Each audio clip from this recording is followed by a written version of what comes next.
착한 사람으로만 살면 왜 공허해질까? 헤르만 헤세의 데미안으로 읽는 진짜 나로 산다는 것. 한평생 나름대로 성실하게 살아왔는데 어느 순간 이런 생각이 들 때가 있습니다. 나는 크게 나쁜 짓을 한 것도 없고 남에게 피해주지 않으려고 했었고 가정에서도 직장에서도 인간관계에서도 웬만하면 참고 맞춰주며 살아왔는데 이상하게 마음 한구석이 비어있는 느낌. 분명 착하게 살려고 했는데 왜 나는 자꾸 공허해질까? 오늘은 이 질문으로 헤르만 헤세의 소설 데미안을 읽어보려고 합니다. 데미안은 흔히 청소년기의 성장소설로 알려져 있습니다. 하지만 이 책은 꼭 젊은 시절에만 읽히는 책은 아닙니다. 오히려 어느 정도 사회생활을 해보고 사람들에게 맞추며 살아보고 내가 원하지 않는 역할까지 감당해 본 사람에게 더 깊게 다가오는 책입니다. 왜냐하면 데미안은 단순히 한 소년이 어른이 되는 이야기가 아니기 때문입니다. 이 소설은 묻습니다. 남들이 말하는 좋은 사람으로 살아가는 것과 진짜 자기 자신으로 살아가는 것은 같은 일인가? 주인공 싱클레어는 밝고 질서 있는 가정에서 자란 소년입니다. 그의 집은 따뜻하고 안전한 세계입니다. 부모님이 있고 신앙이 있고 도덕이 있고 선한 규칙이 있습니다. 그 세계 안에서 싱클레어는 착한 아이로 살아갑니다. 무엇이 옳은지 배우고 무엇을 하면 안 되는지 배우고 부모의 기대에 어긋나지 않는 아이가 되려고 합니다. 그런데 싱클레어는 아주 어릴 때부터 어렴풋이 느낍니다. 세상에는 밝은 세계만 있는 것이 아니라는 사실을요. 집 밖에는 어둡고 거칠고 위험한 세계가 있습니다. 거짓말, 욕망, 두려움, 폭력, 죄책감 같은 것들이 있는 세계입니다. 싱클레어는 그 세계를 무서워하면서도 동시에 끌립니다. 이 지점이 중요합니다. 사람은 누구나 밝은 세계에만 살 수 없습니다. 우리는 모두 착한 얼굴 뒤에 숨겨둔 감정이 있습니다. 질투도 있고 분노도 있고 인정받고 싶은 욕망도 있고 때로는 남이 실패했을 때 안도하는 마음도 있습니다. 누군가를 사랑하면서도 미워하고 좋은 사람이고 싶으면서도 내 이익을 먼저 생각합니다. 그런데 우리는 어릴 때부터 이런 감정들을 나쁜 것으로만 배우는 경우가 많습니다. 화내면 안 된다. 싫은 소리 하면 안 된다. 어른이면 참아야 한다. 좋은 사람이면 이해해야 한다. 가족이니까 희생해야 한다. 직장이니까 버텨야 한다. 그렇게 살아가다 보면 어느 순간 나는 좋은 사람인데도 이상하게 지쳐 있습니다. 왜 그럴까요? 그건 어쩌면 내가 너무 오랫동안 좋은 사람이라는 역할만 붙잡고 살아왔기 때문일지도 모릅니다. 데미안에서 싱클레어가 겪는 첫 번째 균열은 거짓말에서 시작됩니다. 그는 친구들에게 허세를 부리기 위해 자신이 도둑질을 했다고 거짓말을 합니다. 그 거짓말은 곧 협박으로 돌아오고 싱클레어는 죄책감과 두려움에 갇히게 됩니다. 겉으로 보면 작은 사건입니다. 하지만 이 사건은 싱클레어에게 큰 의미를 가집니다. 왜냐하면 이때 처음으로 그는 자신이 믿고 있던 밝은 세계가 완전하지 않다는 것을 알게 되기 때문입니다. 집은 여전히 안전합니다. 부모님은 여전히 그를 사랑합니다. 하지만 싱클레어의 마음은 이미 다른 세계에 들어가 있습니다. 그는 알게 됩니다. 나는 착한 아이이기만 한 존재가 아니구나. 내 안에도 거짓말을 하는 마음이 있고 두려움에 무너지는 마음이 있고 어두운 것에 끌리는 마음이 있구나. 이때 등장하는 사람이 데미안입니다. 데미안은 싱클레어에게 기존의 선악 기준을 흔드는 이야기를 들려줍니다. 세상은 단순히 착한 사람과 나쁜 사람으로 나뉘지 않는다는 것. 남들이 악하다고 부르는 것 안에도 다른 의미가 있을 수 있다는 것. 그리고 남들과 다르다는 이유만으로 반드시 잘못된 것은 아니라는 것. 이 말은 싱클레어의 세계를 흔듭니다. 지금까지 싱클레어는 선한 세계에 속하고 싶었습니다. 부모가 인정하는 세계, 사회가 인정하는 세계, 모두가 옳다고 말하는 세계 안에 머물고 싶었습니다. 하지만 데미안을 만나면서 그는 깨닫기 시작합니다. 진짜 삶은 그 세계 안에만 있지 않다는 것을요. 우리는 젊을 때는 대개 역할을 익히며 살아갑니다. 좋은 자식, 성실한 직원, 책임감 있는 부모, 말썽 피우지 않는 구성원, 남에게 패끼치지 않는 사람.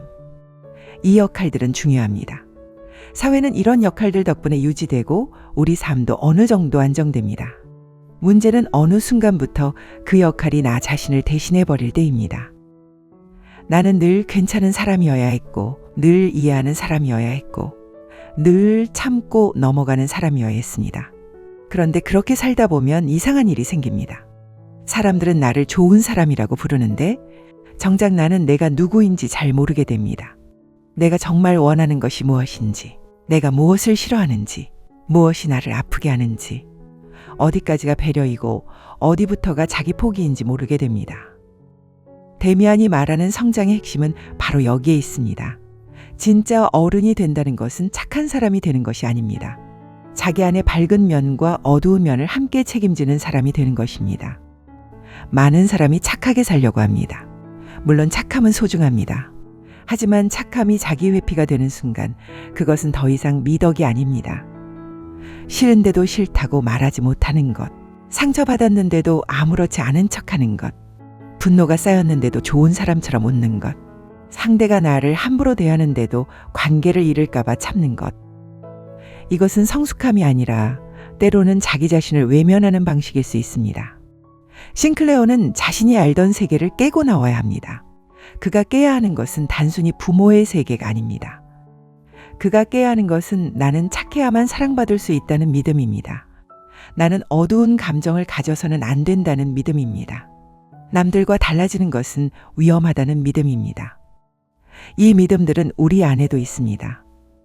사회생활을 오래 하다 보면 사람은 점점 자기 검열에 익숙해집니다.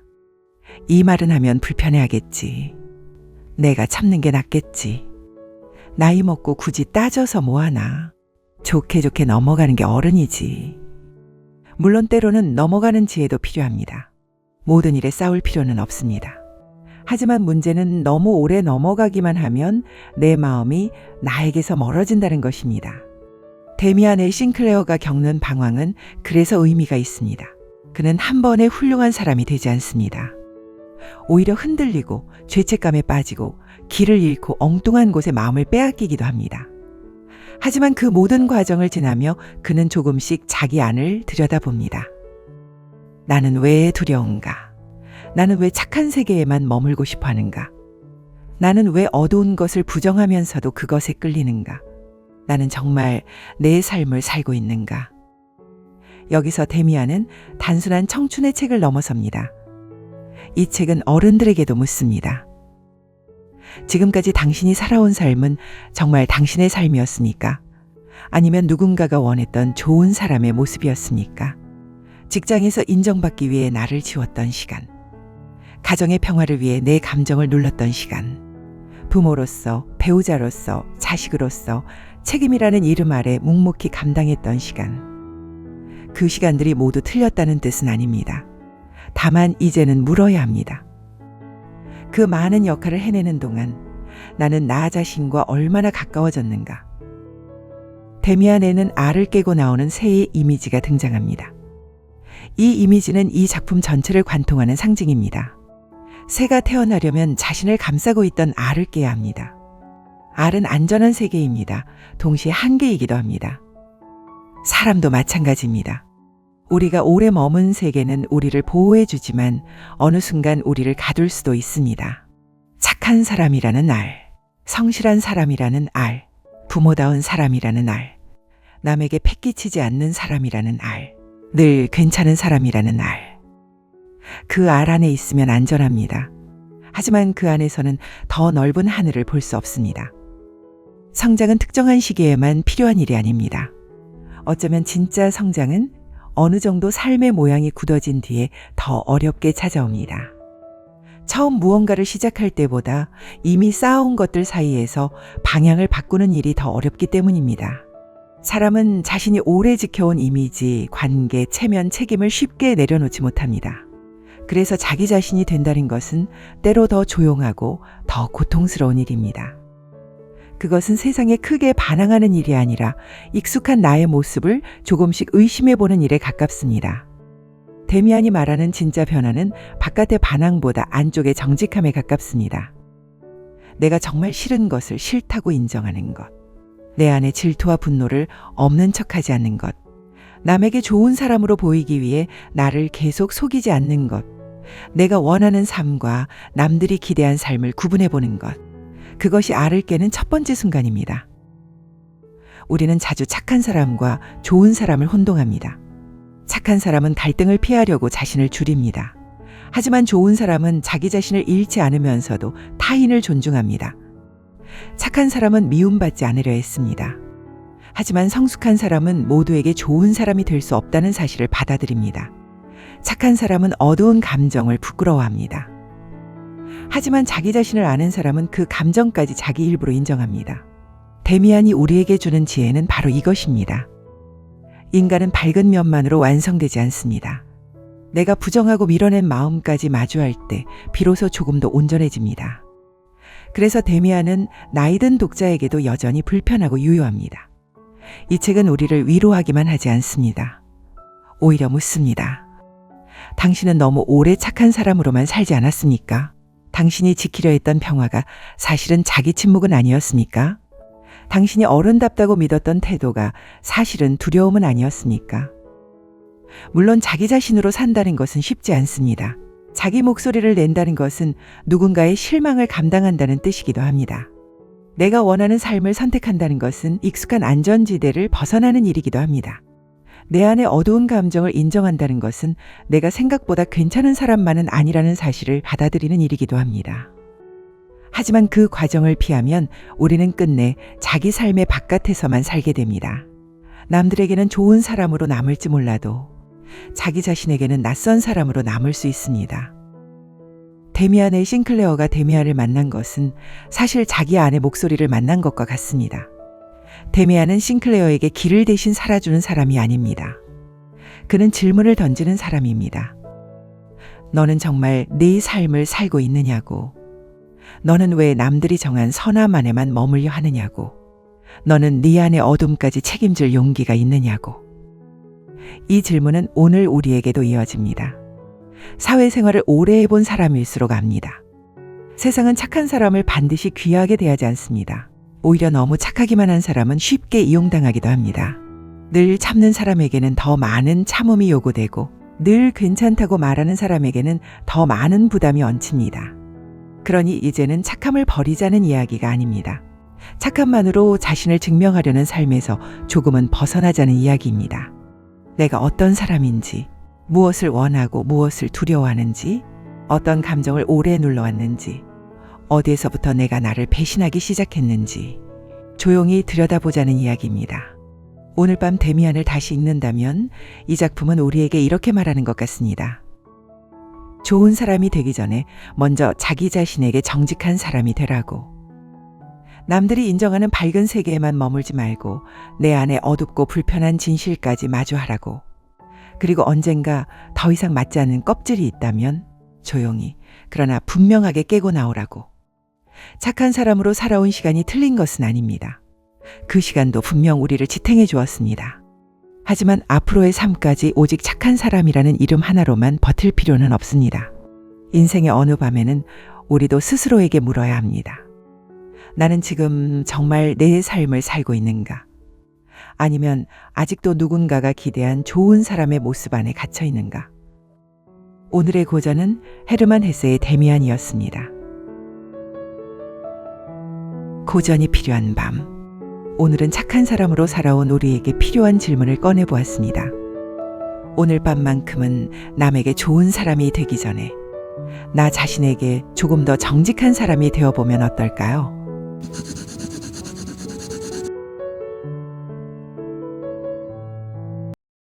알을 깨고 나온다는 건 안전한 세계를 잃는 일입니다.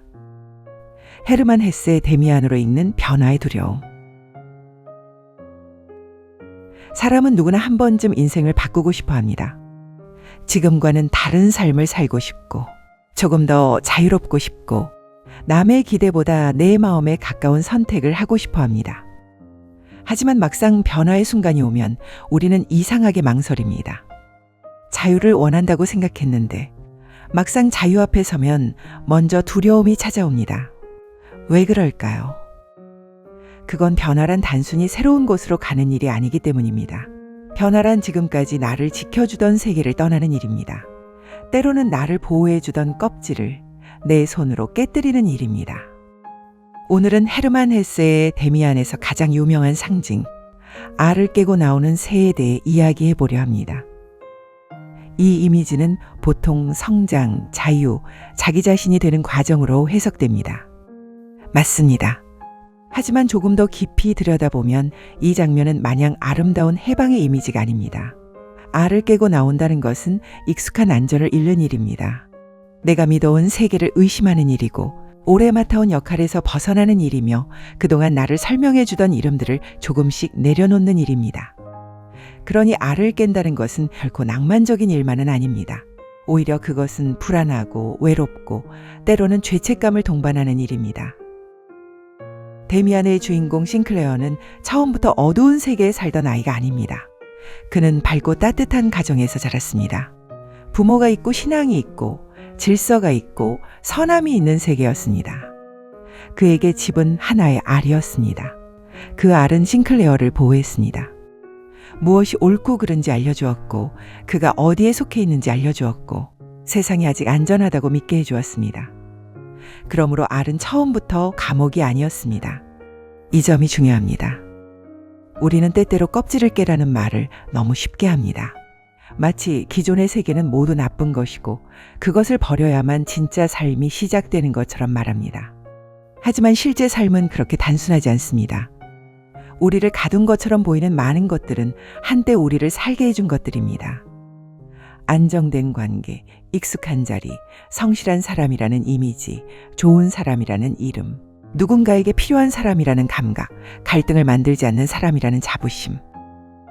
이런 것들은 처음부터 우리를 해치기 위해 존재한 것이 아닙니다. 오히려 우리는 그 안에서 자랐고 버텼고 인정받았고 삶의 질서를 만들었습니다. 어떤 사람에게는 오래 지켜온 관계가 그런 알이었을 겁니다.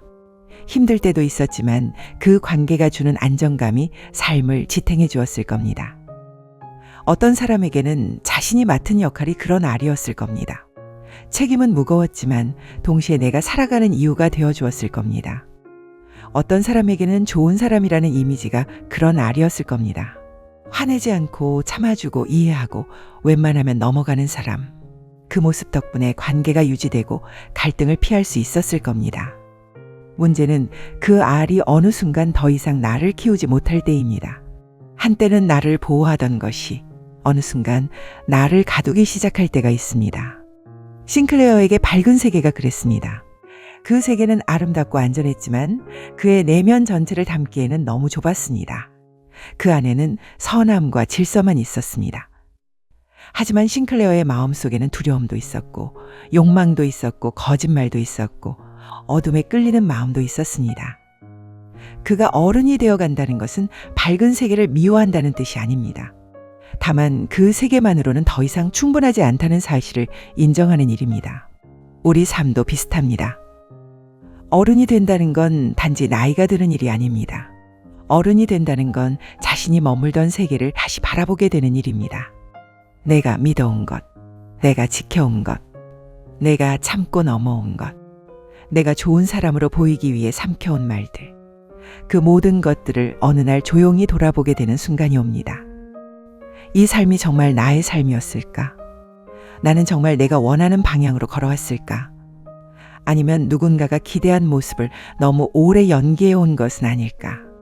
이 질문은 갑자기 찾아옵니다. 아무 일도 없는 평범한 밤에 찾아오기도 하고, 관계가 무너진 뒤에 찾아오기도 하고, 오랫동안 참아온 말이 목 끝까지 차오르는 순간 찾아오기도 합니다. 그때 우리는 알게 됩니다. 내가 오래 머문 세계가 나를 지켜주었지만 동시에 나를 좁게 만들었을지도 모른다는 것을요. 그 안은 답답하지만 동시에 익숙합니다. 불편하지만 그래도 안전합니다. 내 마음과 조금 멀어졌지만 적어도 무너지지는 않습니다. 사람은 불행해서만 알을 깨지 못하는 것이 아닙니다. 사람은 익숙해서 알을 깨지 못합니다.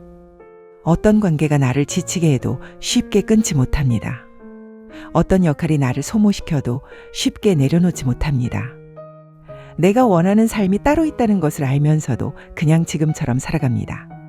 왜냐하면 알 밖에는 아무것도 보장되어 있지 않기 때문입니다. 우리는 자유를 원한다고 말하지만 사실 자유는 꽤 차가운 말입니다. 자유는 누가 대신 결정해주지 않는다는 뜻입니다. 자유는 핑계댈 곳이 줄어든다는 뜻입니다. 자유는 선택한 뒤에 그 결과까지 내가 감당해야 한다는 뜻입니다. 그래서 많은 사람은 자유를 꿈꾸면서도 막상 선택의 순간에는 다시 익숙한 자리로 돌아갑니다. 이것은 나약해서가 아닙니다. 인간이 원래 그렇습니다. 데미안이 뛰어난 이유는 이 지점을 아주 섬세하게 보여준다는 데 있습니다. 싱클레어는 단번에 자기 자신이 되지 않습니다. 그는 흔들립니다. 두려워합니다. 죄책감에 시달립니다. 누군가에게 기대고 싶어 합니다. 그리고 그 과정에서 자신을 둘러싼 세계가 갈라지는 것을 느낍니다. 아래에 금이 가기 시작하는 것입니다. 그런데 아래에 금이 간다는 것은 처음에는 축복처럼 느껴지지 않습니다. 오히려 불안입니다. 혼란입니다. 내가 잘못되어 가고 있다는 느낌입니다. 많은 사람이 인생의 변화 앞에서 바로 이 감정을 느낍니다. 이렇게 살아도 되는 걸까? 내가 너무 이기적인 걸까? 지금까지 해온 것들은 뭐가 되는 걸까? 나를 믿어온 사람들에게 미안하지 않을까? 사람들이 나를 이상하게 보지 않을까? 자기 삶을 조금 더 정직하게 살려고 할 때 이상하게도 죄책감이 먼저 찾아오는 경우가 있습니다. 싫은 것을 싫다고 말하려는데 미안해집니다. 더 이상 참지 않겠다고 마음먹었는데 나쁜 사람이 된 것 같습니다.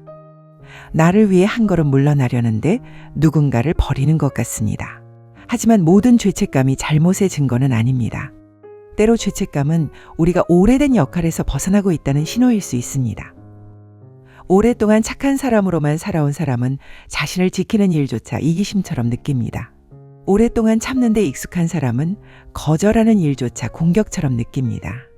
오랫동안 남의 기대에 맞춰온 사람은 자기 목소리를 내는 일조차 배신처럼 느낍니다.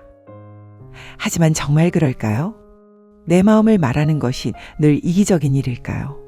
나를 지키는 것이 늘 누군가를 상처 주는 일일까요? 더 이상 맞지 않는 세계를 떠나는 것이 반드시 배신일까요? 데미안의 알은 바로 이 질문 앞에 놓인 상징입니다. 알을 깨고 나온다는 것은 지금까지의 삶을 부정하는 일이 아닙니다. 오히려 그 삶이 나를 여기까지 데려왔다는 것을 인정하는 일입니다. 하지만 동시에 이제는 더 이상 그 안에서만 살 수 없다는 사실을 받아들이는 일입니다. 이 차이가 중요합니다. 우리는 종종 변화를 과거에 대한 배신으로 느낍니다. 내가 이제 다른 삶을 원한다고 말하면 지금까지의 삶이 틀렸다는 뜻처럼 느껴집니다. 내가 이제 나를 위해 살고 싶다고 말하면 누군가를 덜 사랑한다는 뜻처럼 느껴집니다. 내가 이제 싫은 것을 싫다고 말하면 좋은 사람이기를 포기하는 것처럼 느껴집니다. 하지만 꼭 그렇지는 않습니다. 어떤 변화는 배신이 아니라 성장입니다. 어떤 거리두기는 냉정함이 아니라 회복입니다. 어떤 거절은 무례함이 아니라 자기 존중입니다. 알을 깨는 일은 파괴가 아닙니다. 더 넓은 세계로 나아가기 위한 통과입니다. 다만 그 통과에는 고통이 있습니다. 새가 알을 깨고 나온다는 이미지를 생각해 봅니다. 우리는 자꾸 새가 날아오르는 장면만 상상합니다. 하지만 그 전에 새는 좁은 껍질 안에서 몸부림쳐야 합니다. 밖은 어떤 곳인지 알 수 없습니다. 껍질은 단단합니다. 스스로 밀어내야 합니다. 아무도 대신 깨줄 수 없습니다. 인간의 변화도 그렇습니다. 누군가 나를 이해해주면 좋겠지만 결국 내 삶의 껍질은 내가 깨야 합니다. 누군가 허락해주면 좋겠지만 내가 정말 원하는 삶은 허락받아서 시작되는 것이 아닙니다. 누군가 안전을 보장해주면 좋겠지만 진짜 변화는 보장 없는 곳으로 한 발을 내딛는 일입니다. 데미안이 말하는 성장은 단순한 반항이 아닙니다. 이 소설은 세상의 규칙을 무시하고 마음대로 살라고 말하지 않습니다. 그보다는 훨씬 더 어려운 것을 요구합니다. 자기 안의 목소리를 들으라고 말합니다. 그리고 그 목소리를 따른 결과를 스스로 책임지라고 말합니다. 어른이라면 누구나 압니다. 자기 마음대로 산다는 말이 얼마나 쉬우면서도 어려운 말인지. 우리는 혼자 사는 존재가 아닙니다. 누군가와 연결되어 있고 누군가의 기대 속에 있으며 누군가에게 영향을 주며 살아갑니다. 그래서 완전한 자유란 없습니다. 하지만 그렇다고 해서 자기 삶의 목소리를 완전히 지워도 되는 것은 아닙니다. 타인을 배려하는 것과 나를 지워버리는 것은 다릅니다. 책임을 지는 것과 내 삶을 포기하는 것은 다릅니다. 좋은 사람이 되는 것과 모든 사람에게 맞춰 사는 것은 다릅니다. 이 차이를 알아차리는 순간 알에 금이 갑니다. 그 금은 처음엔 불편합니다. 하지만 그 틈으로 빛이 들어옵니다. 알을 깨는 순간은 거창하지 않을 수 있습니다. 삶을 완전히 뒤집는 것만이 변화는 아닙니다. 큰 결심을 하고 모든 것을 떠나는 것만이 알을 깨는 일도 아닙니다.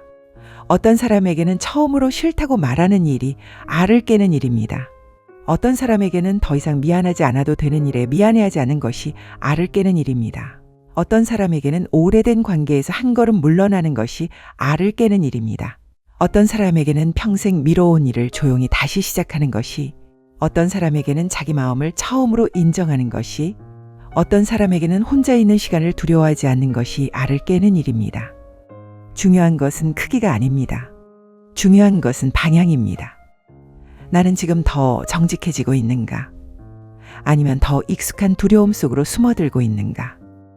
싱클레어에게 데미안은 길을 대신 걸어주는 사람이 아닙니다.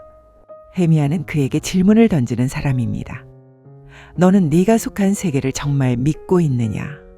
너는 왜 남들이 정한 선함 안에만 머무르려 하느냐? 너는 내 안에서 들려오는 낯선 목소리를 외면하지 않을 수 있느냐? 우리에게도 이런 질문이 필요합니다. 우리는 종종 자신을 너무 잘 안다고 믿습니다. 나는 원래 이런 사람이다. 나는 원래 참는 편이다. 나는 원래 욕심이 없다. 나는 원래 갈등을 싫어한다. 나는 원래 안정적인 삶이 맞다. 이 말들은 때로 지혜일 수 있습니다.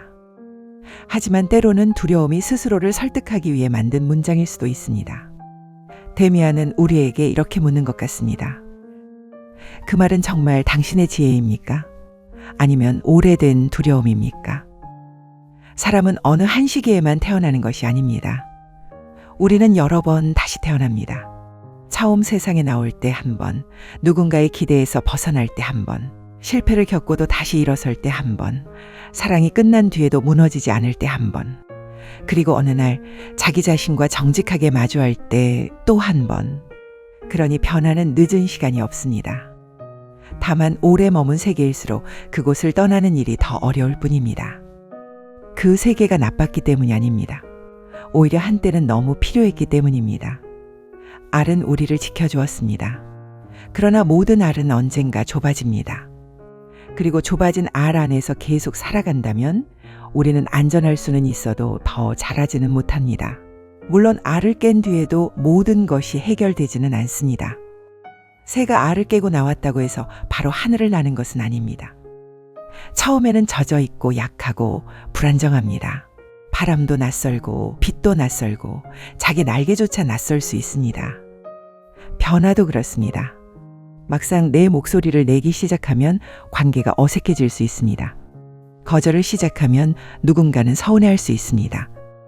나를 위해 시간을 쓰기 시작하면 죄책감이 올라올 수 있습니다. 하지만 그것은 실패가 아닙니다. 그것은 새로운 삶에 적응하는 과정입니다. 오래된 알 안에서는 익숙했지만 밖으로 나온 삶에서는 다시 배워야 합니다. 자기 마음을 말하는 법, 필요 없는 죄책감을 내려놓는 법, 모두에게 좋은 사람이 되지 않아도 무너지지 않는 법, 내 선택의 외로움을 견디는 법. 이것이 데미안이 우리에게 남기는 지혜입니다. 자기 자신이 된다는 것은 남들과 다른 사람이 되는 멋진 장면만을 뜻하지 않습니다. 그것은 때로 혼자 감당해야 하는 조용한 책임입니다. 기존의 세계가 주던 안락함을 잃고도 다시 나의 세계를 세워가는 일입니다. 오늘 밤 데미안을 통해 우리가 생각해 볼 질문은 이것입니다.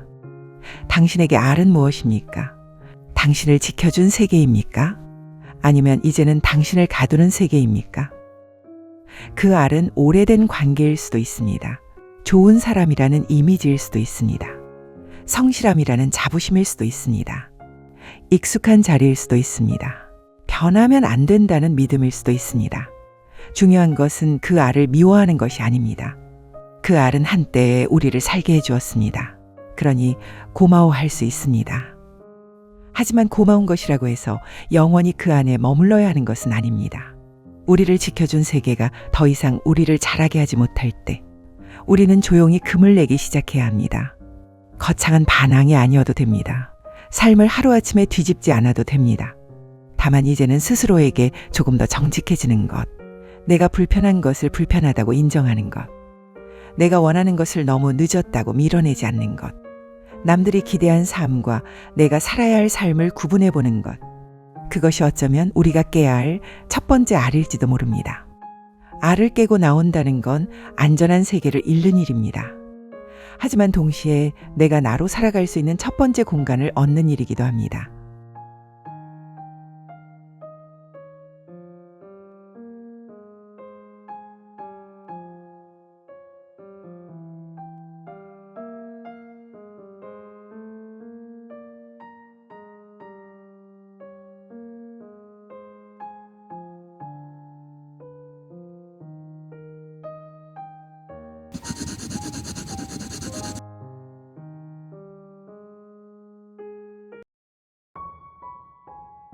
내 안의 어두운 마음을 인정해야 어른이 됩니다.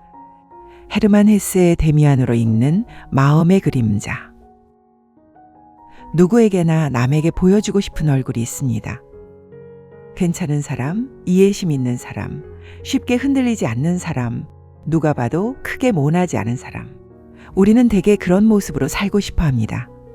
그래서 마음속에서 조금 낯선 감정이 올라오면 당황합니다. 분명히 축하해야 하는 일인데 마음 한쪽이 불편할 때, 아무렇지 않은 척 웃었는데 집에 돌아와서야 서운함이 밀려올 때, 상대를 이해한다고 말했지만 사실은 오래전부터 원망이 쌓여 있었다는 걸 깨달을 때, 그런 순간에 우리는 스스로를 의심합니다. 내가 원래 이렇게 못난 사람이었나? 나는 왜 이런 마음 하나 넘기지 못할까? 좋은 사람이라면 이런 생각을 하지 않아야 하는 것 아닐까? 그리고 얼른 마음을 덮어버립니다. 이건 질투가 아니야. 화난 게 아니야. 상처받은 것도 아니야. 그냥 잠깐 예민했던 것뿐이야. 하지만 덮어둔 마음은 사라지지 않습니다. 눈에 보이지 않는 곳으로 밀려날 뿐입니다. 그리고 어느 날 말투가 되고 표정이 되고 별것 아닌 말에 섞여 나옵니다. 헤르만 헤세의 데미안은 바로 그 숨겨진 마음을 들여다보게 만드는 소설입니다. 데미안의 싱클레어는 어린 시절 자신이 밝고 안전한 세계에 속해 있다고 믿습니다. 부모의 집, 질서 있는 생활, 착한 아이로 인정받는 자리. 그 안에서 싱클레어는 스스로를 깨끗하고 바른 사람에 가깝다고 느낍니다. 하지만 크로모라는 인물과 얽히면서 싱클레어는 처음으로 자기 안에 다른 얼굴을 마주합니다. 작은 허세에서 시작된 거짓말. 그 거짓말을 들킬까봐 숨는 마음. 두려워하면서도 아무에게도 말하지 못하는 비겁함. 자신이 생각보다 쉽게 무너질 수 있다는 사실. 싱클레어가 괴로웠던 이유는 단순히 크로모가 무서워서만은 아닙니다. 더 아픈 것은 그 일을 겪으며 드러난 자기 모습이었습니다. 나는 착하기만 한 아이가 아니구나. 내 안에도 거짓말과 두려움과 수치심이 있구나. 부모님 앞에서 보이던 얼굴이 전부는 아니었구나. 이 깨달음은 불편합니다. 왜냐하면 우리는 누구나 자기 자신에 대해 어느 정도 좋은 이야기를 갖고 살고 싶기 때문입니다. 나는 그래도 괜찮은 사람이다. 나는 그렇게 속 좁은 사람은 아니다. 나는 적어도 남에게 해를 끼치며 사는 사람은 아니다. 그런 믿음이 있어야 하루하루를 버틸 수 있습니다. 그런데 살다 보면 그 믿음에 금이 가는 순간이 옵니다. 김 부장님도 그랬습니다. 월요일 아침 회사 메신저에 인사 발령 공지가 떴습니다. 부서 사람들은 하나둘씩 모니터를 보다가 조용히 눈치를 살폈습니다. 이번에 승진한 사람은 박대리였습니다.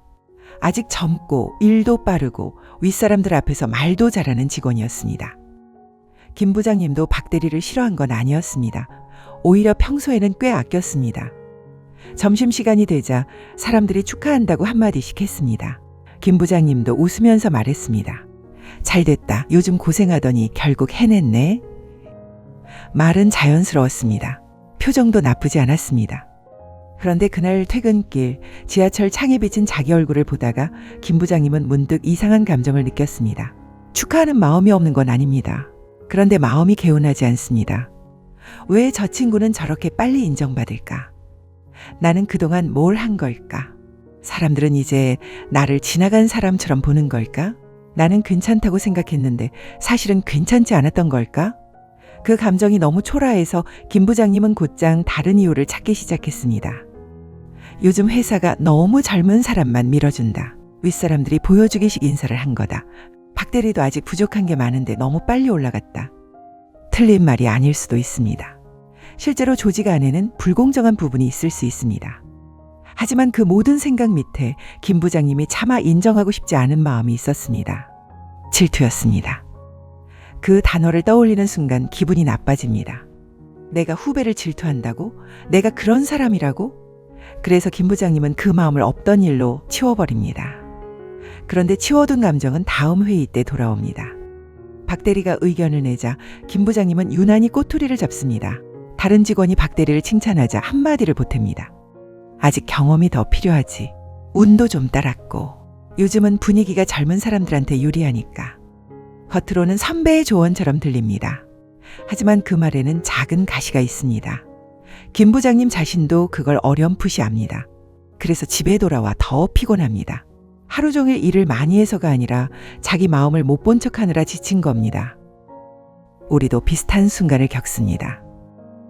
누군가를 미워하고 싶지 않은데 미워집니다.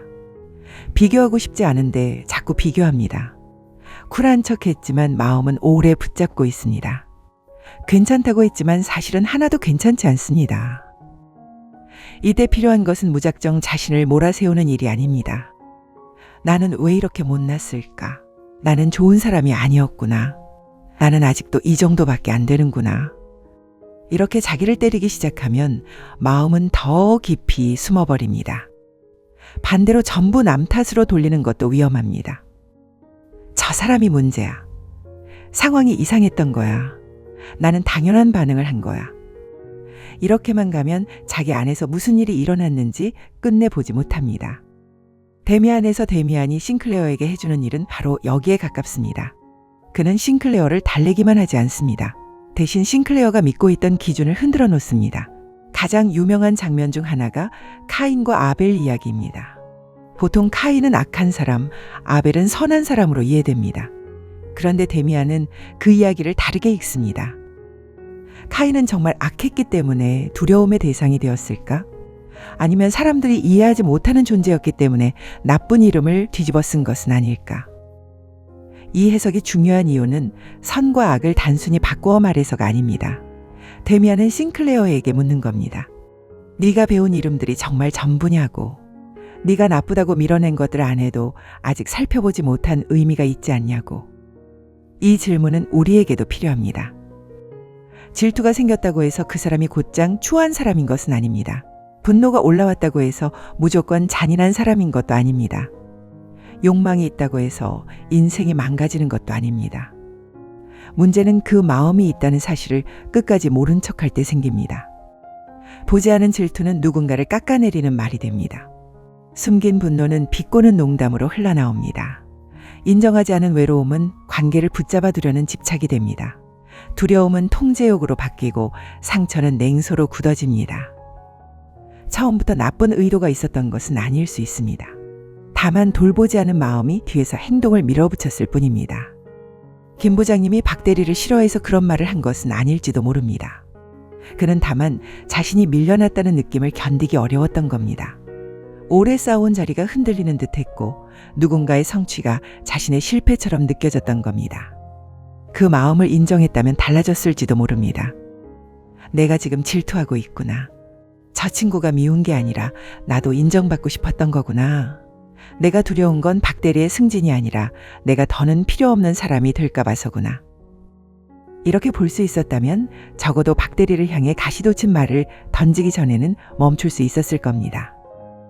감정을 알아차린다는 것은 그 감정에 허락장을 주는 일이 아닙니다. 질투를 인정한다고 해서 남을 깎아내려도 되는 것은 아닙니다. 분노를 인정한다고 해서 아무 말이나 해도 되는 것은 아닙니다. 외로움을 인정한다고 해서 누군가에게 매달려도 되는 것은 아닙니다. 오히려 알아차려야 멈출 수 있습니다. 지금 내가 어디에서 흔들리는지 알아야 그 흔들림을 남에게 떠넘기지 않을 수 있습니다. 내 마음이 무엇을 두려워하는지 알아야 상대를 공격하기 전에 한번 숨을 고를 수 있습니다.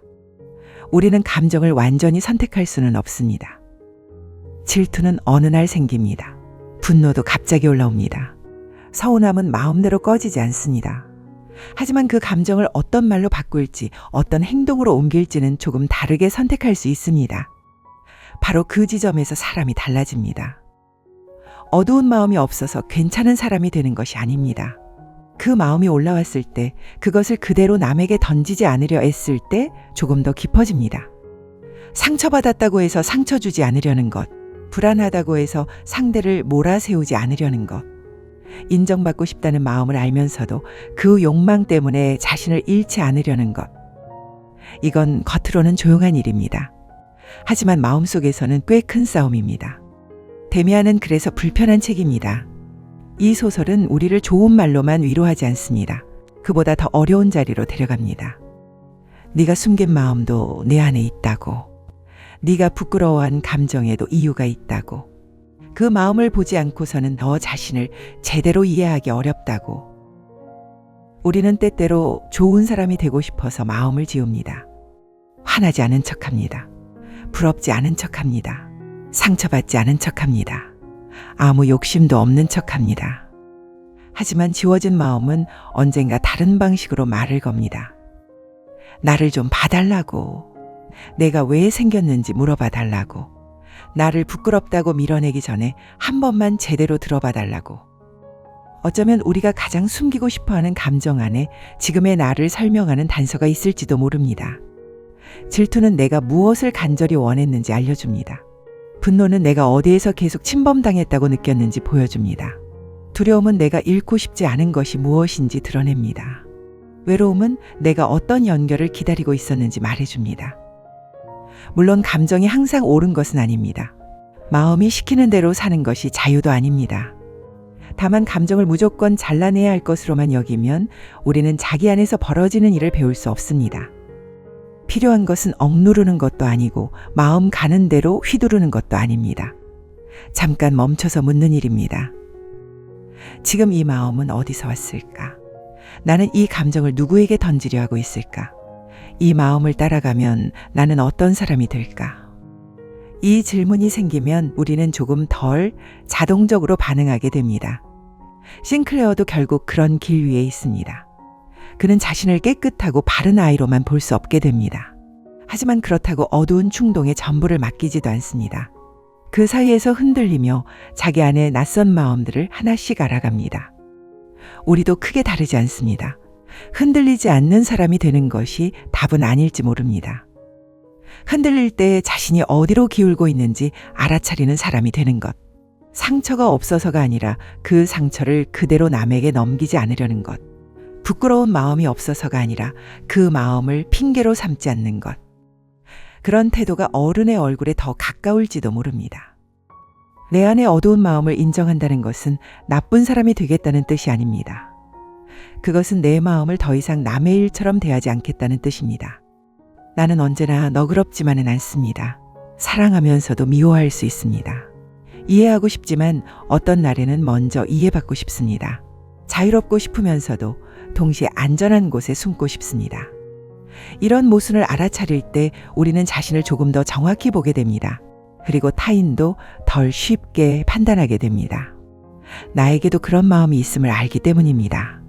나 역시 비슷한 자리에서 흔들릴 수 있음을 알기 때문입니다. 그 알문 우리를 약하게 만들지 않습니다. 오히려 말하기 전에 멈추게 하고 비난하기 전에 돌아보게 하고 상처 주기 전에 내 감정의 이름을 찾게 합니다. 고전이 필요한 밤. 오늘은 헤르만 헤세의 데미안을 통해 내 안의 어두운 마음을 인정한다는 것에 대해 함께 생각해 보았습니다. 당신은 자기 안에 어떤 마음을 가장 숨기고 싶었나요? 그 마음은 정말 버려야 할 것일까요? 아니면 아직 한 번도 제대로 이해받지 못한 당신의 일부일까요?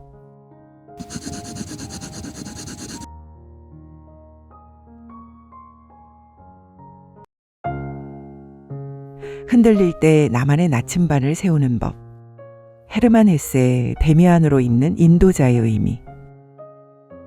살다 보면 누구나 길을 잃는 순간이 있습니다. 일이 잘 안 풀릴 때만 그런 것은 아닙니다. 오히려 겉으로는 멀쩡하게 살고 있는데 마음속에서는 자꾸 방향을 잃을 때가 있습니다. 이 길이 맞는 걸까? 내가 지금 잘하고 있는 걸까? 사람들이 원하는 대로 맞춰가다 보니 정작 내가 원하는 건 뭔지 모르겠다는 생각. 그럴 때 우리는 누군가가 정답을 알려주기를 바랍니다. 어떻게 살아야 하는지, 무엇을 선택해야 하는지, 어느 쪽이 손해보지 않는 길인지, 누가 옳고 누가 틀렸는지, 가능하면 확실하게 말해주는 사람을 찾습니다. 하지만 이상하게도 남의 답을 따라갈수록 마음이 더 흐려질 때가 있습니다. 그 사람 말이 틀린 건 아닌데 내 삶에 그대로 맞지는 않습니다. 조언은 그럴듯한데 막상 따라하려니 어딘가 불편합니다. 누군가가 정해준 길로 걸어가는데 발끝이 자꾸 무거워집니다. 헤르만 헤세의 데미안에서 데미안이라는 인물은 바로 이 지점에서 중요합니다. 데미안은 싱클레어에게 삶의 정답지를 건네는 사람이 아닙니다. 그는 대신 살아주지도 않고 대신 선택해주지도 않습니다. 오히려 데미안은 싱클레어가 믿어온 기준을 흔들어 놓습니다. 네가 당연하다고 여긴 것들이 정말 네 생각이었는지, 네가 옳다고 믿어온 것들이 정말 네 안에서 나온 기준이었는지, 네가 두려워하는 것이 정말 잘못된 것인지 다시 보게 만듭니다. 좋은 인도자는 길을 대신 정해주는 사람이 아닐지도 모릅니다. 오히려 내가 남의 길을 걷고 있다는 사실을 알아차리게 해주는 사람, 내가 붙잡고 있던 기준이 사실은 내 것이 아니었다는 걸 보게 해주는 사람, 그리고 결국에는 자기 안에서 방향을 찾도록 조용히 물러나는 사람. 그런 사람이 진짜 인도자에 가깝습니다. 살면서 우리는 수많은 목소리를 듣습니다. 부모의 말, 직장의 기준, 친구의 조언, 세상의 유행, 남들이 부러워하는 삶의 모양. 이 목소리들은 때로 필요합니다. 혼자 모든 것을 판단할 수는 없으니까요. 하지만 문제는 어느 순간부터 그 목소리들이 너무 커진다는 데 있습니다. 남들이 괜찮다고 하면 괜찮은 길처럼 느껴지고 남들이 별로라고 하면 내 마음도 흔들립니다. 내가 정말 원하는 것보다 사람들이 어떻게 볼지가 먼저 떠오릅니다. 그렇게 오래 살다 보면 이상한 일이 생깁니다. 선택은 내가 하는데 기준은 늘 바깥에 있습니다. 정우 씨도 그랬습니다. 정우 씨는 오래 다니던 회사를 그만둘까 말까 몇 달째 고민하고 있었습니다. 회사가 특별히 싫은 건 아니었습니다. 월급도 꼬박꼬박 나왔고 사람들도 아주 나쁘지는 않았습니다. 겉으로 보면 버틸 만한 자리였습니다. 그런데 어느 순간부터 출근길이 이상하게 무거웠습니다. 지하철 문이 열릴 때마다 한숨이 먼저 나왔고 회사 건물 앞에 도착하면 몸보다 마음이 먼저 지쳤습니다. 회의실에 앉아 있어도 집중이 안 됐고 퇴근 후 집에 와도 하루가 끝난 느낌이 들지 않았습니다. 그는 처음엔 피곤해서 그런 줄 알았습니다. 요즘 일이 많아서 그래. 조금만 쉬면 괜찮아지겠지. 다들 이렇게 사는데 나만 유난 떠는 건 아닐까. 하지만 몇 달이 지나도 마음은 나아지지 않았습니다. 정우 씨는 주변 사람들에게 조언을 구하기 시작했습니다. 어떤 친구는 말했습니다. 요즘 같은 때 회사를 왜 그만둬? 버티는 사람이 이기는 거야. 다른 지인은 반대로 말했습니다. 인생 짧다. 하고 싶은 거 해. 안 맞으면 나와야지. 또 누군가는 현실적으로 계산해 보라고 했고 또 다른 사람은 가족 생각을 먼저 하라고 했습니다. 다 맞는 말이었습니다. 문제는 다 맞는 말이라서 더 헷갈렸다는 겁니다. 버티라는 말도 맞고 나오라는 말도 맞고 현실을 보라는 말도 맞고 자기 마음을 따르라는 말도 맞았습니다. 정우 씨는 조언을 들을수록 더 혼란스러워졌습니다. 그러다 어느 날 예전에 함께 일했던 선배를 만났습니다. 정우 씨는 선배에게도 같은 질문을 했습니다. 저 회사 그만둬도 될까요? 선배는 바로 대답하지 않았습니다. 대신 한참 듣고 있다가 이렇게 물었습니다. 너는 회사를 그만두고 싶은 거야? 아니면 지금의 너로 더는 살고 싶지 않은 거야? 정우 씨는 그 말 앞에서 잠시 멈췄습니다. 그동안 그는 회사를 그만둘지 말지만 생각했습니다. 퇴사냐 잔류냐, 이직이냐 버티기냐, 손해냐 기회냐. 그런데 선배의 질문은 조금 달랐습니다. 문제는 회사 하나가 아니었습니다. 정우 씨가 정말 괴로웠던 것은 자기 삶의 방향을 계속 남의 평가에 맡겨왔다는 사실이었습니다.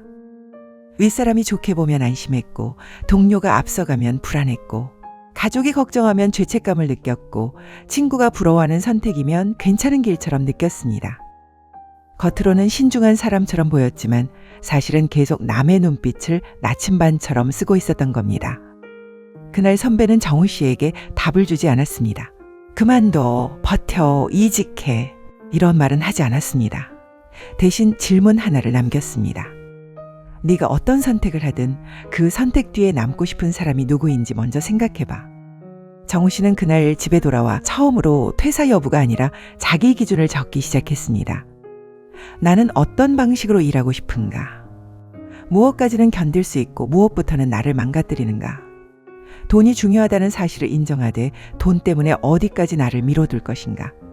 내가 두려워하는 것은 실패인가? 아니면 사람들에게 실망시키는 일인가? 답이 바로 나오지는 않았습니다. 하지만 이상하게도 마음은 조금 정리되기 시작했습니다. 누가 대신 결론을 내려주어서가 아니었습니다. 처음으로 자기 안에서 질문이 시작되었기 때문입니다. 데미안이 싱클레어에게 하는 일도 이와 비슷합니다. 데미안은 싱클레어에게 이렇게 살아라, 저렇게 살아라 지시하지 않습니다. 그는 싱클레어가 세상을 바라보는 방식을 바꿔놓습니다. 네가 배운 선과 악의 기준은 누구의 것인가? 네가 두려워하는 세계는 정말 두려워해야만 하는 것인가? 내 안에서 들려오는 목소리를 왜 그렇게 쉽게 외면하는가? 그 질문들이 싱클레어를 흔듭니다. 하지만 그 흔들림은 무너뜨리기 위한 흔들림이 아닙니다. 잠든 감각을 깨우기 위한 흔들림입니다. 살면서 우리에게 필요한 사람도 이런 사람일 때가 있습니다. 무조건 내 편만 들어주는 사람도 고맙습니다. 속상할 때는 그런 위로가 필요합니다. 하지만 결정적인 순간에는 다른 종류의 사람이 필요합니다. 내 말을 듣고도 쉽게 맞장구 치지 않는 사람, 내가 피하고 있는 질문을 조용히 건드리는 사람, 내가 억울하다고만 말할 때 그 안에 두려움은 없는지 묻는 사람, 내가 남 탓만 하고 있을 때 내 몫의 선택은 어디에 있었는지 보게 하는 사람. 그런 사람은 때로 불편합니다. 나를 무조건 달래주지 않기 때문입니다. 듣고 싶은 말만 해주지 않기 때문입니다. 내가 만든 핑계 뒤에 숨어있게 내버려 두지 않기 때문입니다. 하지만 바로 그래서 필요합니다. 좋은 인도자는 내 감정을 무시하지 않으면서도 그 감정에 내가 휩쓸리지 않도록 도와줍니다. 내 상황을 이해하면서도 내가 계속 같은 자리에서 맴돌지 않게 질문을 던집니다. 내가 기대고 싶어 할 때 손을 내밀지만 끝내는 내 두 발로 서게 만듭니다. 이런 사람을 만나는 일은 흔하지 않습니다. 그래서 더 중요한 것은 언젠가부터는 자기 안에 그런 목소리를 키우는 일입니다. 처음에는 누군가가 나를 깨워줍니다. 하지만 계속 누군가의 말에만 의존할 수는 없습니다.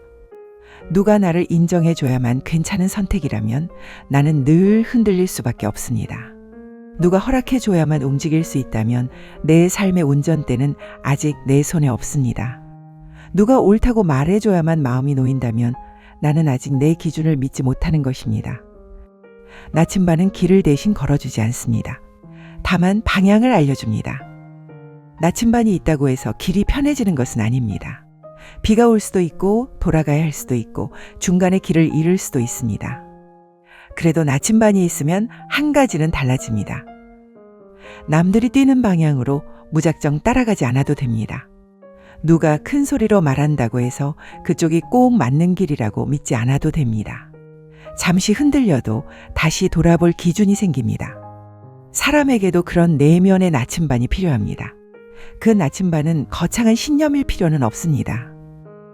나는 어떤 방식으로 사람을 대하고 싶은가? 어떤 성공은 가져도 괜찮고 어떤 성공은 가져도 나를 잃게 만드는가? 어떤 관계는 지켜야 하고 어떤 관계는 멀어져야 하는가? 어디까지는 배려이고 어디부터는 나를 지우는 일인가?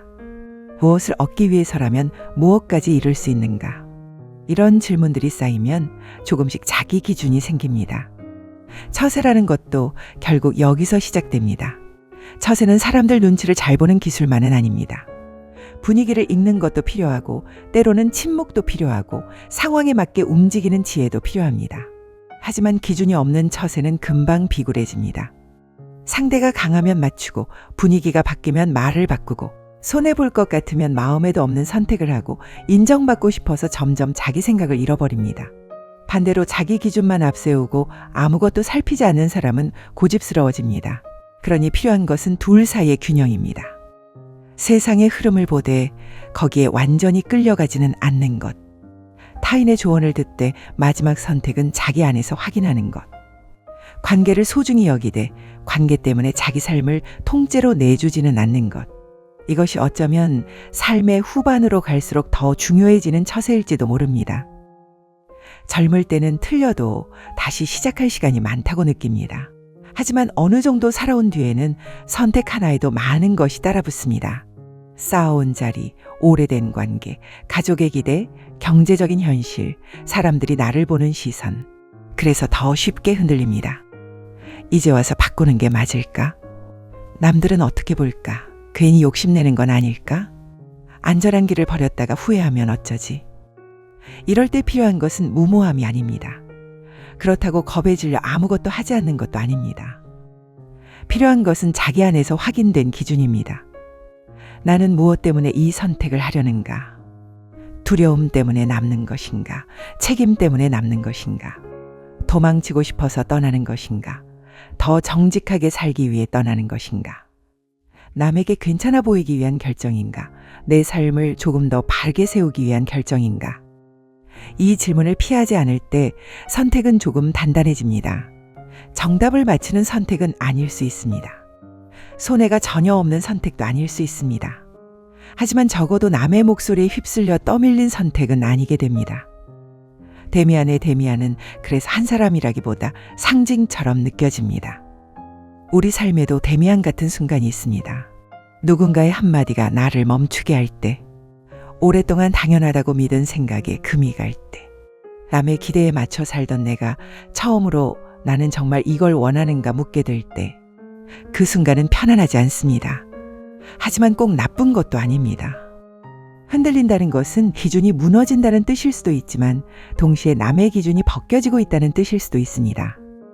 그동안 내가 붙잡은 것이 정말 내 생각이었는지 아니면 사랑받기 위해 배운 대답이었는지 안전해 보이기 위해 고른 길이었는지 돌아보게 되는 겁니다. 좋은 인도자는 그 질문 앞에 우리를 세웁니다. 그리고 답을 대신 말해주지 않습니다. 왜냐하면 대신 받은 답은 오래가지 못하기 때문입니다. 남이 내려준 결론은 어려운 순간이 오면 쉽게 흔들립니다. 하지만 스스로 묻고 고민하고 책임지며 얻은 기준은 조금 다릅니다. 그 기준은 완벽하지 않아도 내 것이 됩니다. 살면서 우리는 여러 번 길을 잃을 겁니다. 사람 때문에 흔들리고, 일 때문에 지치고, 돈 때문에 불안하고, 나이에 떠밀리고, 남들의 속도에 마음이 급해질 때가 있을 겁니다. 그때마다 누군가가 나타나 정답을 말해주지는 않습니다.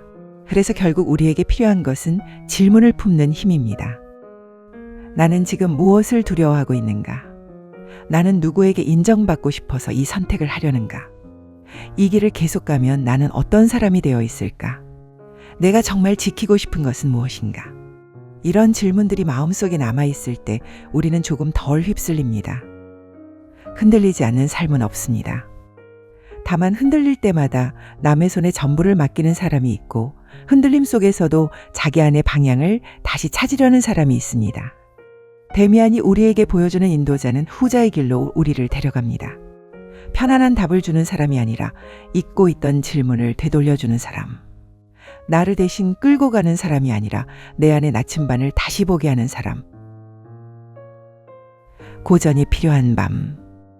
당신의 삶에는 어떤 목소리가 가장 크게 들리고 있나요? 그 목소리는 정말 당신의 마음에서 나온 것인가요? 아니면 오래도록 남의 기대를 따라가다 내 목소리처럼 익숙해진 것일까요?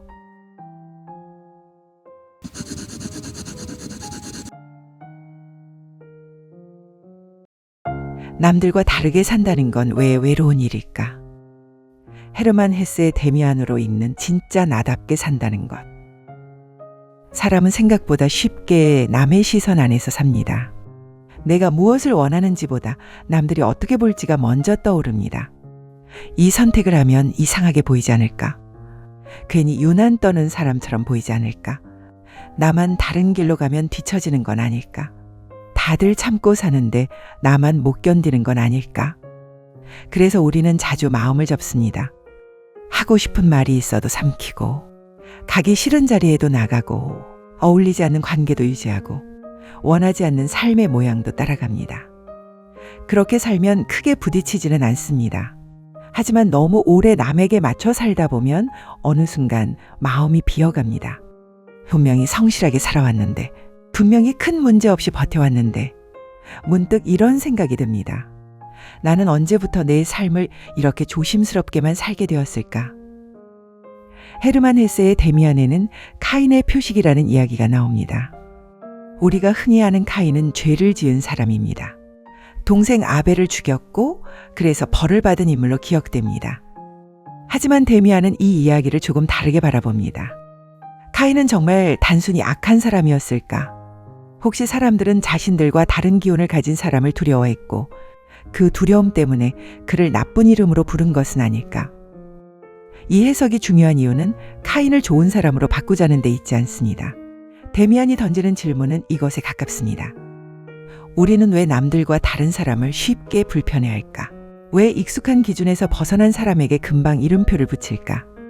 왜 이해하기 어려운 사람을 보면 먼저 틀렸다고 판단하려 할까?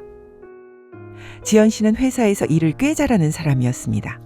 맡은 일은 조용히 끝냈고 회의 때도 필요 없는 말을 많이 하지 않았고 누군가를 곤란하게 만드는 일도 없었습니다. 그런데 지연 씨는 회사 분위기에 아주 잘 섞이는 사람은 아니었습니다. 퇴근 후 술자리에 자주 빠졌고 주말 모임에는 거의 나가지 않았고 단체 채팅방에서 이어지는 농담에도 크게 반응하지 않았습니다. 처음엔 사람들이 그냥 조용한 성격이라고 생각했습니다. 그런데 시간이 지나자 말이 조금씩 달라졌습니다. 지연 씨는 좀 개인주의적이야. 일은 잘하는데 정이 없어. 자기 선이 너무 분명해서 어렵지. 사실 지연 씨가 누군가에게 무례하게 군 것은 아니었습니다. 다만 모든 분위기에 자신을 억지로 맞추고 싶지 않았을 뿐입니다. 어느 회식 자리에서 부장님이 농담처럼 말했습니다. 지연 씨는 참 자기 세계가 확실해. 좋게 말하면 독립적이고 나쁘게 말하면 벽이 있지. 사람들은 웃었습니다. 지연 씨도 웃었습니다. 그런데 집에 돌아오는 길에 그 말이 자꾸 남았습니다. 벽이 있다는 말, 정이 없다는 말, 혼자만 다르게 군다는 말. 그날 밤 지연 씨는 한참 동안 휴대폰을 들여다봤습니다. 내가 정말 너무 까다로운 사람인가? 내가 사회생활을 못하는 건가? 사람들과 더 어울려야 하는데 내가 너무 선을 긋는 걸까? 그는 잠시 자신을 고쳐야 할 사람처럼 느꼈습니다. 하지만 마음 한쪽에서는 다른 목소리도 올라왔습니다. 나는 그냥 모든 사람과 깊게 가까워지고 싶지 않을 뿐인데, 나는 쉬어야 다시 일할 수 있는 사람일 뿐인데, 나는 나를 지키려고 선을 만든 것 뿐인데. 남들과 다르게 산다는 것은 대단한 반항을 뜻하지 않습니다. 회사를 박차고 나가는 일도 아니고, 가족과 등을 지는 일도 아니고, 세상의 규칙을 모두 거부하는 일도 아닙니다. 때로는 아주 작은 선택에서 시작됩니다. 싫은 것은 싫다고 말하는 것, 필요 이상으로 자신을 설명하지 않는 것, 모두가 당연하게 여기는 분위기를 한 번쯤 의심해 보는 것, 혼자 있는 시간을 죄책감 없이 받아들이는 것. 그런데 이 작은 선택들이 의외로 어렵습니다. 사람은 다름보다 소속을 먼저 배우기 때문입니다. 눈치껏 행동하고 분위기를 깨지 않고 튀지 않게 말하고 가능한 한 무난한 사람이 되는 법을 배웁니다. 물론 이것은 필요합니다. 함께 살아가려면 예의도 있어야 하고 배려도 있어야 합니다. 하지만 배려와 자기 삭제는 다릅니다. 다른 사람을 존중하는 것과 내 마음을 계속 뒤로 미루는 것은 같은 일이 아닙니다. 관계를 위해 한 발 물러서는 것과 늘 내가 사라지는 쪽을 선택하는 것도 다릅니다. 처세라는 말도 그렇습니다. 처세를 남에게 잘 보이는 기술로만 이해하면 사람은 점점 비굴해집니다. 상대가 좋아할 말만 하고 분위기에 따라 생각을 바꾸고 미움받지 않으려고 애쓰다가 결국 자기 입장을 잃어버립니다. 하지만 진짜 처세는 조금 다릅니다. 세상을 읽되 세상에 끌려다니지 않는 것, 사람을 배려하되 나를 함부로 내주지 않는 것, 필요한 침묵은 지키되 중요한 순간에는 자기 편이 되어주는 것. 그 균형을 배우는 일이야말로 남들과 다르게 살아가기 위해 필요한 지혜일지도 모릅니다. 데미안에서 카인의 표식은 외로움과도 연결됩니다. 표식이 있다는 것은 남들과 구별된다는 뜻입니다. 사람들이 쉽게 이해하지 못하고 가까이 오기 전에 먼저 경계하고 익숙한 기준으로 설명하기 어려운 사람이 되는 일입니다. 현실에서도 자기 기준이 분명한 사람은 종종 외로워집니다. 모두가 웃는 자리에서 웃지 못할 때가 있습니다. 모두가 괜찮다고 넘기는 일에 마음이 걸릴 때가 있습니다. 다들 그렇게 산다고 말하는데 나는 그렇게 살면 안 될 것 같을 때가 있습니다. 그 순간 사람은 혼자가 됩니다. 누군가와 싸워서가 아닙니다. 그저 더 이상 예전처럼 아무 생각 없이 따라갈 수 없게 되었기 때문입니다. 지연 씨도 한동안은 다시 사람들에게 맞추려고 했습니다. 회식에 빠지지 않으려 했고, 단체 채팅방에 더 자주 답장했고, 친하지 않은 사람에게도 더 살갑게 굴려고 했습니다.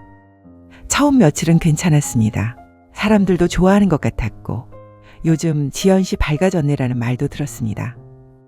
그런데 이상하게 집에 돌아오면 더 지쳤습니다. 누군가를 미워해서가 아니었습니다.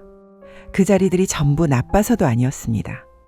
다만 자신에게 맞지 않는 옷을 너무 오래 입고 있었던 겁니다. 남들이 편애하는 모습으로 살면 갈등은 줄어들 수 있습니다. 하지만 그 모습이 내 몸에 맞지 않으면 마음 어딘가가 계속 달아갑니다. 어느 날 지연 씨는 퇴근 후 아무 약속도 잡지 않고 곧장 집으로 갔습니다. 휴대폰 알림을 꺼두고 늦은 저녁을 먹고 아무 말도 하지 않는 시간을 보냈습니다.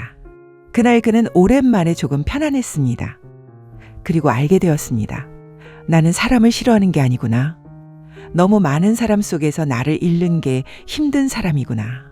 나는 차가운 게 아니구나. 마음을 열기까지 시간이 필요한 사람이구나. 나는 사회성이 없는 게 아니구나.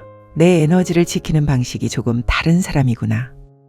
이 깨달음은 거창하지 않습니다. 하지만 이런 작은 이해가 있어야 남의 말에 덜 흔들립니다. 누군가 나를 차갑다고 해도 내가 정말 무례했는지 아니면 단지 조용했을 뿐인지 구분할 수 있습니다. 누군가 나를 이기적이라고 해도 내가 남에게 피해를 준 것인지 아니면 처음으로 내 한계를 말한 것인지 돌아볼 수 있습니다. 누군가 나를 변했다고 말해도 내가 나빠진 것인지 아니면 더 이상 무리하지 않기로 한 것인지 알 수 있습니다. 이 구분이 중요합니다. 사람들의 말은 언제나 정확하지 않습니다. 때로 사람들은 자신의 불편함을 상대의 문제처럼 말합니다. 내가 마음대로 움직여주지 않으면 차갑다고 하고, 내가 더 이상 맞춰주지 않으면 변했다고 하고, 내가 거절하면 예전 같지 않다고 합니다.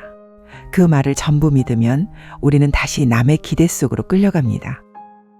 물론 나답게 산다는 말이 모든 행동의 변명이 되어서는 안 됩니다. 내가 원래 이런 사람이야. 나는 솔직한 사람이야. 남들이 이해 못하는 거야. 이 말 뒤에 무례함이 숨어 있을 때도 있습니다. 다름은 핑계가 되어서는 안 됩니다. 자기 기준은 타인을 함부로 대할 권리가 아닙니다. 진짜로 자기답게 사는 사람은 오히려 자기 행동을 더 섬세하게 살핍니다. 내가 선을 지키고 있는지, 상대에게 불필요한 상처를 주고 있지는 않은지, 내 자유라는 이름으로 책임을 피하고 있지는 않은지, 이 질문이 빠지면 나다움은 금방 고집이 됩니다. 남의 눈치를 보지 않는다는 말도 오해하기 쉽습니다. 눈치를 전혀 보지 않는 사람은 위험합니다. 관계의 온도도 모르고 상황의 맥락도 읽지 못하고 자기 말만 맞다고 밀어붙이면 사람들은 지칩니다. 그러니 필요한 것은 눈치를 없애는 것이 아닙니다. 눈치에 끌려다니지 않는 것입니다. 분위기를 읽되 분위기가 내 양심을 대신하게 하지 않는 것. 상대의 마음을 살피되 상대의 기분이 내 선택 전체를 결정하게 두지 않는 것. 관계를 아끼되 관계를 잃을까봐 나를 계속 배신하지 않는 것. 이게 훨씬 어렵습니다. 그러나 이것이 현실적인 처세에 가깝습니다. 사람들과 잘 지내는 법은 필요합니다. 하지만 누구와도 척지지 않으려는 삶은 결국 나와 척지게 만들 수 있습니다. 모두에게 좋은 사람으로 남으려다 보면 정작 내가 나에게는 가장 무심한 사람이 될 수 있습니다. 그래서 때로는 작은 불편함을 감수해야 합니다. 거절했을 때 생기는 어색함, 내 뜻을 말했을 때 찾아오는 침묵, 예전처럼 맞춰주지 않을 때 돌아오는 서운한 눈빛, 나를 이해하지 못하는 사람들의 짧은 평가, 이런 것들은 유쾌하지 않습니다. 하지만 그 불편함을 조금도 견디지 못하면 우리는 늘 누군가가 원하는 모습으로 돌아가게 됩니다. 지연 씨는 결국 회사 사람들과 완전히 멀어지지 않았습니다. 그렇다고 예전처럼 모두에게 맞추려고 하지도 않았습니다. 꼭 필요한 자리는 참석했습니다. 하지만 쉬고 싶은 날에는 솔직하게 말했습니다. 오늘은 먼저 들어가겠습니다. 내일 뵙겠습니다. 처음엔 어색했습니다. 누군가는 서운해했고, 누군가는 여전히 그를 어렵다고 했고, 누군가는 농담처럼 한마디를 얹었습니다. 하지만 지연 씨는 전처럼 오래 흔들리지 않았습니다. 자신이 사람들을 무시해서 거절한 것이 아니라는 걸 알았기 때문입니다. 자기 에너지를 지키지 않으면 결국 누구에게도 좋은 사람이 되기 어렵다는 걸 알았기 때문입니다. 남들과 다르게 산다는 건 때로 설명을 포기하는 일입니다. 내가 왜 이런 선택을 하는지 모두가 이해할 수는 없습니다. 내가 어디에서 지치는지, 무엇을 견디기 어려워하는지, 어떤 방식으로 살아야 숨을 쉴 수 있는지 남들은 끝까지 모를 수 있습니다. 그렇다고 매번 나를 증명하려 들면 삶이 너무 피곤해집니다. 모든 오해를 풀려고 애쓰다 보면 결국 다시 남의 시선 안에 갇히게 됩니다. 때로는 조용히 두어야 합니다. 저 사람은 그렇게 볼 수도 있겠지. 하지만 나는 나를 조금 더 알고 있다. 그 평가가 전부는 아니다. 이 정도의 단단함이 필요합니다. 데미안이 말하는 다름은 화려한 특별함이 아닙니다. 남들보다 뛰어난 사람이 되라는 이야기도 아닙니다. 선택받은 사람처럼 살라는 말도 아닙니다. 오히려 더 조용한 이야기입니다. 자기 안에서 들려오는 신호를 무시하지 말라는 것. 모두가 같은 방향을 보더라도 내 마음이 계속 멈춰서는 지점을 살피라는 것. 남들이 붙인 이름보다 내가 직접 확인한 진실을 더 믿어보라는 것. 이건 외로운 일입니다. 하지만 외롭다고 해서 틀린 길은 아닙니다. 때로는 내가 나에게 가까워지는 길일수록 잠시 혼자 걷는 시간이 필요합니다. 우리에게 필요한 질문은 이것일지도 모릅니다. 나는 정말 사람들과 잘 지내고 싶은 걸까? 아니면 미움받는 게 두려워서 나를 계속 숨기고 있는 걸까? 나는 정말 책임감 있게 살고 있는 걸까? 아니면 남들이 실망할까봐 내 삶을 미루고 있는 걸까? 나는 정말 안정된 길을 선택한 걸까? 아니면 불안해서 익숙한 자리에 머무는 걸까? 이 질문들은 쉽게 답할 수 없습니다. 하지만 질문하지 않으면 우리는 계속 남의 언어로 자기 삶을 설명하게 됩니다. 좋은 직장, 괜찮은 조건, 무난한 관계, 남들이 보기에 문제없는 선택. 그 말들이 틀린 것은 아닙니다. 다만 그것만으로 내 마음이 설명되지 않는다면 한 번쯤은 멈춰야 합니다. 남은 삶을 남의 눈치만 보며 살기에는 인생은 생각보다 길고 또 생각보다 짧습니다. 참다 보면 언젠가 내 시간이 올 거라고 생각했는데 그 언젠가가 오지 않은 채 몇 년이 지나가기도 합니다. 그래서 나답게 산다는 말은 거창한 선언이 아닙니다. 오늘의 작은 선택에서 시작됩니다. 지금 하고 싶지 않은 약속을 거절하는 것, 내 마음에 맞지 않는 칭찬을 억지로 하지 않는 것, 남들이 부러워하는 길이라도 내게 맞지 않으면 다시 생각해 보는 것, 나를 지치게 하는 관계에서 한 걸음 물러서는 것. 이런 선택들이 쌓여 삶의 방향을 바꿉니다. 물론 그 길은 편하지 않을 수 있습니다. 오해받을 수 있고 가끔은 외로울 수 있고 예전처럼 쉽게 무리 속에 섞이지 못할 수도 있습니다. 하지만 그 대신 얻는 것도 있습니다. 내 마음을 덜 속이게 됩니다. 싫은 것을 싫다고 알아차리게 됩니다. 좋은 척하느라 소진되는 시간이 줄어듭니다. 무엇보다 자기 삶을 조금 더 자기 손으로 살고 있다는 감각이 생깁니다. 사람은 누구나 함께 살아가야 합니다. 하지만 함께 산다는 것이 반드시 똑같아져야 한다는 뜻은 아닙니다. 관계 안에 있으면서도 나를 잃지 않는 것, 사람들 사이에 서 있으면서도 내 발밑의 방향을 잊지 않는 것, 타인의 기대를 듣되 그것을 내 삶의 법으로 삼지는 않는 것, 이것이 남들과 다르게 살아가는 사람에게 필요한 처세일지도 모릅니다. 고전이 필요한 밤. 당신은 지금 누구의 시선 안에서 살고 있나요? 그 시선은 당신을 더 좋은 사람으로 이끌고 있나요? 아니면 당신이 당신으로 사는 일을 조금씩 어렵게 만들고 있나요? 남들과 다른 길 위에 서 있다고 해서 반드시 길을 잃은 것은 아닐지도 모릅니다. 어쩌면 그 길은 당신이 오래도록 미뤄두었던 자기 자신에게 조금씩 가까워지는 길일지도 모릅니다.